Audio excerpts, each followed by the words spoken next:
Nako, ito breaking news po. Tatay Digong buhay yata makakalaya na, no? At sana ipagdasal natin itong araw na to. Si Tatay Digong, mamaya yatang gabi, no? Alas 7 yata. Hindi ko lang kung hahatulan sa Tatay Digong. Pero, pag magkamali ng hatol, maari maraming mapapaya, no? Isa na dito siguro si itong ating nasa harapan na babae na masigasig na talagang tumutulong sa talagang maano si Pangulong Duterte, no? O ngayon, ito pag-uusapan natin, kikilabutan kayo dito sa sinasabi ng mga babaeng ito na talagang yung nabiktima mismo ng EJK, hindi ko alam kung kapatid ba siya o pinsan siya na biktima ng EJK. Pakikinggan natin yung mga reaksyon, no? Ewan ko kung bakit ganyan, bakit may mga taong sinusuportahan yung mga ang sinasabi ng babaeng ito, sinusuporta ng mga politiko, di ba? Ang simpansya ng politiko na sa kanya. Kaya yung mga politikong sumusuporta sa kanila, sumusuporta rin kung ano sinusuportahan nila. Nagigits nyo? Pero kung taong bayan ang tatanungin, walang susuporta eh. Bakit? Kasi biktima, yan, ajik, di ba? Nakit-nagits nyo, ajik. Wala, ito, pakinggan nyo to muna mga kaibigan. Si attorney, ano ba tawag ito? Attorney, ano ba to? Si Dami? Konti. Reaction on the recent announcement of VP Sara's intention to run for the 2028 presidential elections. Maaga ang pag-announce Maaga ang pag-announce ni Enoch. Doon pa lang wala nang katwiran eh. Sensya na ma'am ha? Bakit ma'am? Bakit? Anong pinagkaiba ng maaga sa hindi? Ano meron? Sabi nila, ulitin ko, tatalim ko sa issue ng mga kabataan. Yung mga kabataan kasi ngayon, hindi nakakarinig ng masustansyang pag-uusap. Katulad ko. Sabi nila, mas matalino Gen Z ngayon. Hindi ako papayag. Mas matalino henerasyon natin kaysa kanila. Di ba? Matalino rin sila, pero mas matalino tayo. Di ba? Hindi sila nakakarinig ng masustansyang usapan eh. Ang usapan lagi, doon sa mga pinklawan na politiko, nilalaso ng utak ng mga kabataan. Di ba? Hindi, wala problema kung ang maaga pa si Sara mag-alas o hindi. Walang pinagkaiba yon, di ba? Sinasabi nila, ulitin ko, trabaho muna bago politiko. Bakit? Kapag ba politiko ka na, hindi ka na magkatrabaho? Di ba ganun yun? Ha? Ibig mo pa lang sabihin, trabaho muna, malayo pa ang 20 election. Ibig mo pa lang sabihin, pag malapit na 2028 election, wala nang trabaho. Kasi trabaho muna eh. Kaya mo sinabing trabaho muna, kasi alam mo may pagkakataon, pag sa 2028, wala nang trabaho. Tama? Ganun ba yon? Mali yun. Di ba? Malayo pa, ika niya, maaga pa. Sabing ganyan, no? Hindi ko totoo yun. Mapaaga o hindi, mas maganda, mas maaga. Bakit? Para malaman ng taong bayan, mabantayan. Tatakbo pa lang itong Vice President. Tatakbo pa lang itong Senador. Mabantayan na nga kung ano gagawin nito para yung tao alerto. Yeah? Kasi kung halimbawa, sinasabi, yung mga sasabi ng mga politiko, ika niya, hindi na tatakbo. Wala na, last ko na to. Yung si Iskol Bukol, si Pinky, yung mga ibang senador, last ko na to, last term ko na to. Sinasabi nila yan para hindi sila bantayan ng taong bayan. Di ba? Tao na bibigyan, tatakbo na naman sila. Yeah? Mas maganda sabihin mo, para bantayan ka, karapatan namin bantayan ka. Tama? Para ma-aware kami. Tatakbo pa sa mataas sa posisyon niya, bantayan na yan. Baka walang gawin yan, sayang lang kung tatakbo sa mataas sa posisyon yan. Di ba ganun yun? Ready doon? Sara Duterte at merong mga experiences tayo or kailangan natin, tingnan natin anong kinauwian ng ibang mga maanong nagdeklara o kaya runners mo paniwala. Ako maalala ko si Jojo Binan, race ko. Tingnan natin kung anong kalalabasan ng kanya. Pero para sa akin, hindi sa concerned hindi na babagabag ako na may tumatakbo na hindi lang involved sa extrajudicial killings. Si Sara Duterte ay di umano may role in participation dito sa war on drugs dahil sa participation on war on drugs. Alam mo ma'am, tama naman yung ginagawa mo eh. No, ayaw nyo ng mga patayan, di ba? Tama naman eh. Naintindihan namin kayo. Pero ma'am, may papakita ako sa inyong picture, ma'am. Alam mo, marami akong kakilala ngayon na Lenny. Katulad nyo, hindi ko alam kung Lenny kayo, no? Pero may papakita ako sa litrato, ma'am. Alam ng mga tao to, ng mga Gen Z to. Hindi ko sinasabing wag nyo nang ituloy, ipagtanggol ang mga nadugurgur sa AGK. Hindi ko sinasabi. Gusto ko sana man lang yung mga kaluluwa din ng mga taong ginurgur na mga kriminal, na mga addict, ipagtanggol nyo rin naman yung mga biktima. No? Papakita ko sa yung picture, ma'am. Tingnan natin sa taong bayan kung ano reaction nila. Ito. Ito. Ma'am, ito ma'am, hindi ko sabihin ko ano yung istorya nito. Alam nyo naman ma'am kung sino to. Ma'am, hindi, palitan natin. Papalitan natin. No. Alam mo kasi mga kaibigan, hindi pangit po kasing pakinggan na yung sasabihin mo sa mga tao na yung para bang tila yung gusto mong kriminal parang gusto mo yata wag na makulong. Hindi, wala ka naman siyasabing wag na ikulong yung kriminal na yan. Wag na ikulong yan. Hindi, walang ganun, wala kayo siyasabing ganun. Pero yung pinalilitaw nyo, ma'am, parang ganun ang katumbas, ma'am. Na nasasaktan kami kasi bakit ganun? May mga tao na tawag dito naghahanap na mas maraming katarungan. Halimbawa, kami, katulad ko, natural ako, hindi naman ako politiko. Nakita ko na biktima yung dahil sa addict. Naghahanap kami maliban sa huli. Ay, ikaaya, hinuhuli ng pulis yan eh. Hindi namin kailangan yun eh, hulihin ng pulis yun eh. Hindi namin kailangan yun kasi minsan hinuhuli ng pulis, nakakawala eh. Nakakalaya, ma'am. Ma'am, 70% ata nakakalaya, ma'am. Marami akong kakilala, ma'am. Mismo dati kong kaibigan, best friend ko. Gumagamit, addict, nakapagnakaw na marami, hindi naman siya nakapagpinsa ng gurgur, no? Nakapagnakaw, napakarami. Ilang beses, ma'am. Tapos, may pat session, nahuli siya, gumagamit siya. 2 beses na kulong, hanggang ngayon malaya. Bakit nakakalaya? Di ba? Tapos gagamit na naman, mamimirwisyo na naman. Tapos may mga nababalitaan, yun, dinukot si ganito dahil nagnakaw ng ganito dahil may pulang panggamit. Hindi ba kayo magsasalita doon, ma'am? Hindi ba yung mga pinklawan kayo, hindi ba magsasalita doon? Hindi ba kayo nakukonsensya doon? Hindi ba kayo kinikilabutan doon sa mga kung sino dapat ipagtanggol nyo? Ito. Ayan. Hindi ba kayo kinikilabutan dito? Yan. Ito, sabihin ko sa inyo, kilala nyo itong taong ito. Ayoko na magkwento ko ano, alam nyo na yan kung sino yan. Hindi ba kayo, ma'am, ano masasabi mo rito, ma'am? May batas na, ma'am, pwede na maikulong yan? Ma'am, minsan nakakalaya nga eh. Minsan naggurgur na siya 3 beses, nagnakaw na siya. Mayaman yung pamilya o may nakuha pera, hindi ko alam, nakalaya. Samantalang yung ginurgur niya, wala na. Hindi nabigyan ng katarungan, ni simenteryo, ni pagpapalibing, inutang pa sa kamag-anak. Pero ba? Hindi bagay, ma'am eh. Hindi bagay eh. Hindi bagay yung ginagawa ng iba sa inyo eh. Hindi bagay. Ano pa naglalaban nyo? DDS, double death squad, kung saan may witness na nagsasabi, may involvement siya. Pero concerned ako kasi isa itong tao na merong history ng corruption allegations.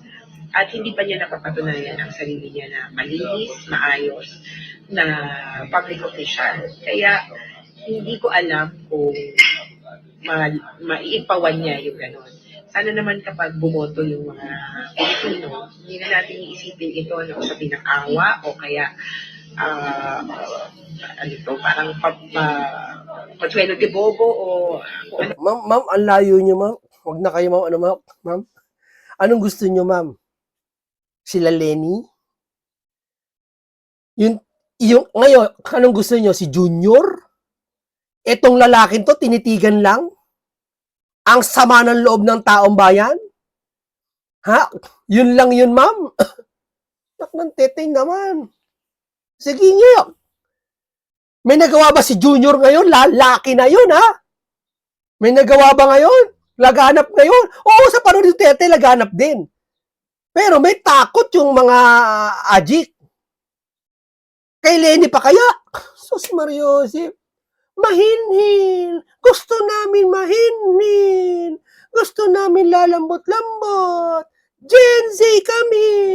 Lasunin lahat sila. Isip nila. Hindi lahat ng Gen Z, ha? Nagpapalason. Sinasamantala yung mga kabataan ngayon, eh. Hahanga sa kanila, eh. Yeah? Dati, ang kabataan, pakikita mo, titigan mo. Totoo lang, ha? Panahon. Ibaan niya panahon niya sa panahon dati. Hindi magkaiba. Parehas lang.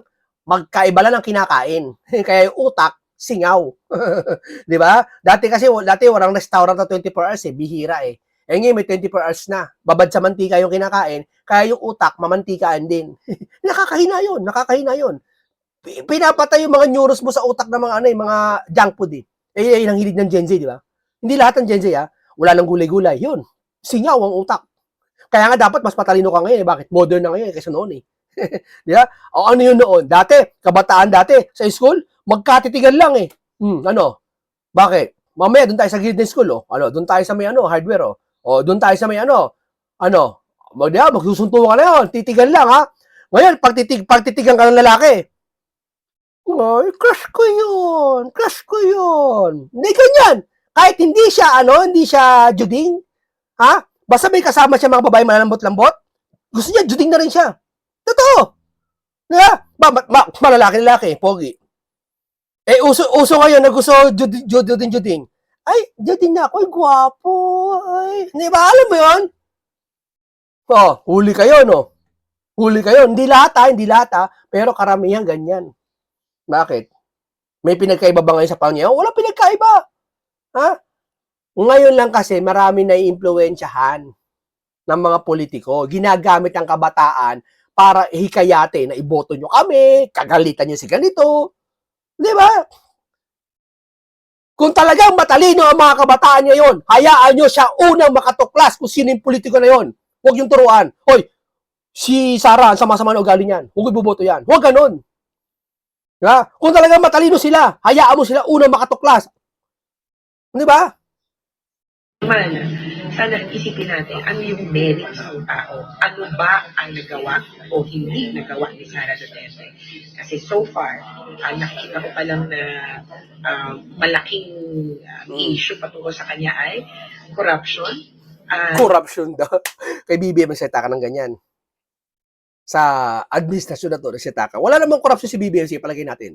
Pero yung mga napatunayan niya, nagsita ka ba? Ha? Tanong ko lang. Di ba? Yung confidential funds, lustay, confidential funds. Biruin mo, siya lang ang may confidential funds sa inimbestigahan. Nakong teting naman. Kasagsagan na mainit ng mata kay Sara. Ha? Sa tingin mo, magkukurakot si Sara? Ha? Nakatingin lahat sa'yo? Kukurakotin mo ba yun? Sa tingin mo, nag-resign siya doon sa bilang secretary siya? Sa nilagay na di ko, DepEd ba yun? Ano ba yun? School, education ba yun? Nilagay siya, mag-resign siya para lang magpabukas sa sarili niya? Hindi Pag ako nag-resign, mabubuking ako, kaya hindi ako mag-resign. Nag-resign siya, ibig sabihin, yung mga may iwan na papeles, mahahalungkat. Hindi mo ba? Ganun ba logic nun? Halimbawa, itong bahay mo, may iniingatan ka, wag mo iwanan. Kasi pag iniwanan mo, kakalkalin eh. Dito ka lang. Kasi busy di ba? Wag mo iwan yung kwarto kasi yung pinsan natin sa kay mama, nangangalikal yan pag wala kayo. Kakalikalin yan. Ano gagawin mo? Ilock mo yung kwarto, kaya wag mo iwan. Doon ka lang. Wag mo iwan yung opisina mo ni Sara para hindi makalkal, hindi matuklasan na may kurakot ka. Gets nyo? Analogy? Gets nyo? Di ba? Di bale, maraming reliyon susuporta kay Sara. Religion. May 6 million member halimbawa, isang religion, 6 million member ang religion, 6 million member. Yung 1 million, ay isang tao, magre-recruit na iboto si Sara ng 5. Yung 6 million times 5 mo yun. Times 3 mo na lang. Yeah? Kaya walang lason-lason dyan. Wala akong nakita pa na substantial na ambag niya maliban sa nakikita kong OVP buses. Kaya kataka talaga sa akin at kabagabagabag na siya tumatakbo at sabi nila frontrunner bilang presidente. Kung ganon, ano ba, libre bus na ba lahat ng Pilipino? Gano'n na ba ang mangyayari? So, O, eto, pakitanong nga sa mga pinklawan, ma'am, eto, libre na ba to? Libre na ba to? Nakailang ganito? Isang beses pa naman yan eh. Hoy, eto, kung tuhulaan ko, mga pang 100,000 na yan, ma'am. Hindi pa kayo pinapanganak, may mga ganitong tao na. Yung ba, hindi nyo nabigyan ng katarungan? Anya, hindi pinag-uusapan noon. Ngayon, ngayon nga, ito, ngayon. Ang daming ganito ngayon. Di ba? something more substantial mai-offer niyo. Pakinggan nyo to na ito ata yung biktima ngayon na nasa Europa na titistigo yata o haharap yata kay PRRD na hindi ko alam sa ICC. Na hindi natin alam, nakampiyan ng ICC to. Alam mo na mga ICC, nagrarally yung mga tao sa labas. Doon kasi buwabase ang ICC. Sabi ni Harry Roque, di ba? Nabase ang ICC sa mga balita, sa mga nakikita nila. Unfair di ba? Unfair. Tinutulungan siya ng Pilipino na pasamain si PRRD, pinapahingan nila. Samantalang, yung mga Pilipino na ipiglalabas si PRRD, hindi nila pinakikinggan. So, bias ang ICC. Hindi ko alam sa ICC kung bakit nagkakaganyan eh. Hindi ko alam kung may kinakausap na malaking tao sa Pilipinas siya, kung binabayaran ba sila.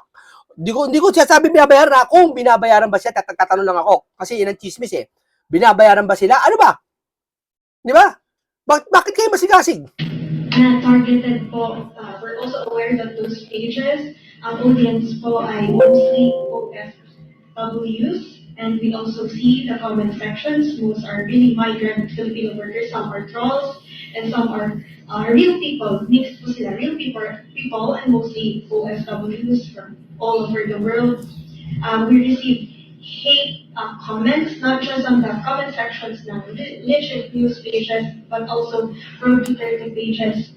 We receive those and they also go to my messenger, private Facebook, they send me hate messages such as dapat pinupugutan mo ang mga adik, deserve ng kapatid mo mamatay, kung hindi adik ang kapatid mo, hindi sana siya namatay. May mga nagko-comment daw sa kanya, binabasya na, siya sabi sa kanya, deserve ng kapatid mong magurgur, deserve ng kapatid mong maganya kasi ajik, anong ganon. Ma'am, tanong ko sa iyo, hindi mo kasi sinasabi yan, hindi namin alam kung ajik ba talaga kapatid mo yun. Hindi ko alam kung ajik o hindi. Palagay natin ajik. Oo, sige, buhay pa rin yun, kahit paano. Buhay pa rin ng isang tao yun na hindi dapat, at karapatan ni ma'am yun na ipaglaban. Karapatan mo, ma'am, na magalit ka. Ako, tanungin mo, munting kalaman, papaano? Kasi siya sabi, ito pa kontra ng iba, may mga tao daw na nagsasabi sa social media, napakarami, milyon-milyon to, na, imbestigahan nyo naman. Ako, katwiran ko rin imbestigahan nyo naman yung mga biktima ng mga ajik. Hindi lang yung mga yan. Alam mo, sagot nila, sige, balik rin natin. Paano kung ikaw, halimbawa, ikaw, anak mo na tokhang, masasaktan ka? Masasaktan ako, iyak ako. Magagalit ka? Oo, magagalit ako. Karapatan mo yun, nasaktan ka, tao ka eh. Kahit ajik yan, paglalaban mo, ng tao buhay yan. Ang masama nito, tama naman yung babae, tama si madam eh. Nasaktan siya, sinasabi niya dyan siya. Na kahit, hindi ko sinasabi, ajik ang kapatid mo palagay natin ajik na, hindi lang siya sa iba pa. Nagagalit. Karapatan nila yon. Ang hindi tama, kakampihan sila ng mga politiko na mga malaking partido sa Pilipinas, sasabihin, tama, yan. Lumalabas tuloy yung mga kriminal na kikinig, may kakampi kami. Ganun yun, maniwala ako. Yung kriminal, di maiisip yon. Naisip nga nilang gumawa ng masama eh. What if pakayag, naisip nila yung mga ganung bagay, may kakampi pala tayo. Lumalakas loob nila. Biruin mo, maski para silang, hindi mo right na siya sabi, kinakampihan ka namin mga kriminal lumalabas para mo silang kinakampihan. Okay yung sinasabi ni madam ngayon. Okay. O sige, talagang nagurguran siya ng isang pamilya na, di ko alam kung ajik o ano. Tama yung pinaglalaban niya ngayon. Pero para suportahan mo ng malaking partido sa politiko sa Pilipinas, napakamalaki lapastangan sa buhay ng tao ng ginagawa nyo. Tapos yung mga sumusuporta, hindi man lang magsasalita tulad nito. Hindi kayo makakarinig sa laban sa mga laban ito. Parang kulang na lang sabihin, huwag nyo ikulong yan. Magbabagong buhay. Di ba may sabi ganyan, may magbabagong buhay? Magbabagong buhay, kaya tao din yan. Wow! Pero yung mga nabiktima na mga yan, na pinaglalamayan na nailibing na, bulok na sa sementeryo. Ha? Hindi nyo naman napagbigyan ng puntod yun. Hindi nyo man nabigyan na, eto, nabiktima ng mga ajik. Ilagay natin sa isang museum. Ilagay. Sila ang dapat ba, wala silang inosente sila. Sila ang inutunay na inosente sa kalagayang ito. Yung mga nabiktima nito, sila ang tutunay na inosente. Sila ang tunay na humihingi ng katarungan, yung mga nabiktima nito. Di ba? Sila. Pero ma'am, hindi ko siya sabi, kinukontra ko siya sabi niya. Tama nang gagahin kasi bilang tao ka, bilang nasaktan ka, at bilang alam mo, buhay pa rin yun. Tama ka dyan. Pero nakakagahit ako, maraming kumakampi sa'yo na hindi naman dapat kampiyan na. Hayaan na ganyan ka lang, magsalita ka lang, okay. Pero kakampihan ka pa ng malaking partido, mga Pinklawan, nangingialam kami dyan kasi yan ang simpatya ng tao. Hindi kami mangingialam sa flood control.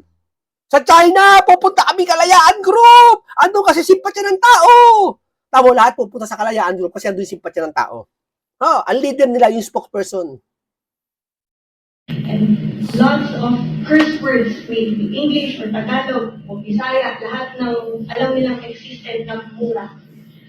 Bukod po doon, nilalain nila yung pagkababae namin. Sana makalaya po si Duterte. Sana po sa itong mamayang gabi yata, di ko po alam. Sana maganda hatol makalaya si Duterte. Sana po.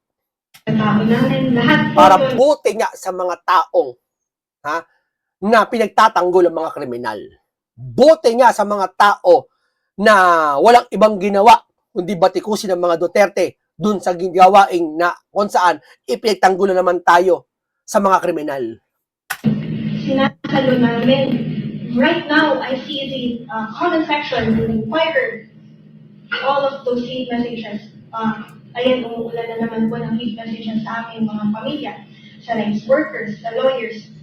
We endure all of those and it's sad to receive... And ito, huwag niyo sisihin si ma'am. Huwag niyo iba si ma'am. Bakit? Intindihin niyo, karapatan din niya yan. Namatayan siya, masakit, makiramay na lang tayo sa kanya. Ajik man yun o hindi, di ko alam makiramay tayo sa kanya. Huwag natin siya bash. Yun lang yun. Kagalitan natin yung mga sumusulsul sa kanya or baka may naglalason sa kanya na okay yung galit niya, go. Pero yung pang, hindi naman sulsol, I mean, yung mga may kumakampi sa kanya, malaking politiko, mga Pinklawan, yun ang masakit na parte sa lahat na hindi namin matanggap mga Pilipino. From our fellow Filipino people, especially OFW. I also have friends and relatives of OFW. They lost a relative, but they still support Duterte. Diba po? And nakakalungkot, but we do not antagonize them. I still love them. Bilang relative, we still try to explain, yes, we recognize what happened to Efrain, but then they still believe na fake news po yung iba. Kahit nakasama ko na talaga yung mga nanay. So it's really hard to combat fake news. And we don't have such machinery and fund. Wala po kaming troll farm. Wala rin po kaming 24/7 na taga-comment ng mga rights worker para sagutin yung lahat. And even me, I do not really answer na yung mga private messages sa Instagram, sa Facebook. And it was toll po sa mental health naming mga pamilya. Kaya we call on the local and international community to please keep on, we just share the stories ng mga, from legit news pages.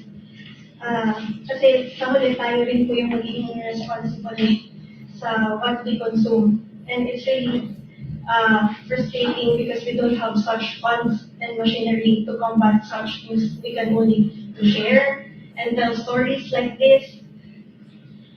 And with their allegations na taxpayers money po, yung ginamit namin sa pagpunta dito, no, we're not connected to any politician. We have partner NGOs, individuals, church groups, mga churches, kasi po ang Rise Up po ay tinatag ng mga church people, nandiyan po si Deaconess Rubilin, at iba pang mga deaconessa, at ibang simbahan, at mga individual na naniniwala sa advocacy po namin, sila po yung sumusuporta. Ano yung advocacy nyo? Yan ang masama. Nagkaroon ng advocacy. Alin yun, ma'am? Kung ang advocacy mo, eto hindi ko alam kung ano advocacy niya. Sinabi niya may advocacy siya eh. Pero pangunahan ko na.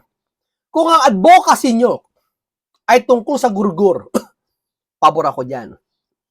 Na huwag magugurgur ng tao, pabor tayo dyan. Magkaisa tayong dalawa. Pero kung ang advocacy mo, hindi ko sasabi advocacy mo to, kung lang tungkol sa mga addict na huwag maparusahan o huwag ganituhin, hindi ako papabor dyan, ma'am. Hindi ako papabor dyan. Alin sa dalawa. Hindi ko alam. Mapaloob at labas ng bansa. Hindi po to pera ninyo. Okay. Alam ko namin, hindi namin pera yung pinagagastos nyo. O sige, pera nyo na yan. O sige. Hindi to taxpayers' money. Hindi, walang problema kung taxpayer namin o hindi. Hindi mahalaga yon. Tama naman siya sabi mo eh. Naghihimuto ka dyan kahit ang loob mo kasi nagurgurang ka. Ang masama lang sa amin yung kumakampi sa inyo. Diba? Dapat, neutral ka na lang. Bakit? Parehas na naman eh.